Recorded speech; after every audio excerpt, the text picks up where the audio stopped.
केंद्रीय शिक्षण मंत्री धर्मेंद्र प्रधान यांच्या राजीनाम्याची मागणी हुपरी शहरात समविचारी पक्ष आणि विविध सामाजिक संघटनांच्या वतीनं आंदोलन करण्यात आलं.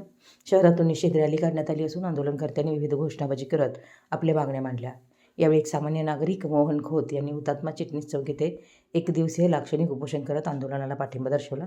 शिक्षण क्षेत्रातील विविध प्रश्न, विद्यार्थ्यांशी संबंधित धोरणं आणि अलीकडील घडामोडींवर नाराजी व्यक्त करत आंदोलनकर्त्यांनी धर्मेंद्र प्रधान यांना नैतिक जबाबदारी स्वीकारून राजीनामा द्यावा अशी मागणी केली. आंदोलन शांततेत पार पडलं असून कायदा व सुव्यवस्था राखण्यासाठी पोलिसांचा बंदोबस्त तैनात करण्यात आला होता. या आंदोलनात विविध पक्षांचे पदाधिकारी, सामाजिक कार्यकर्ते, युवक तसेच नागरिक सहभागी झाले होते. मराठी न्यूजसाठी हुपरीहून सतीश कंकणी.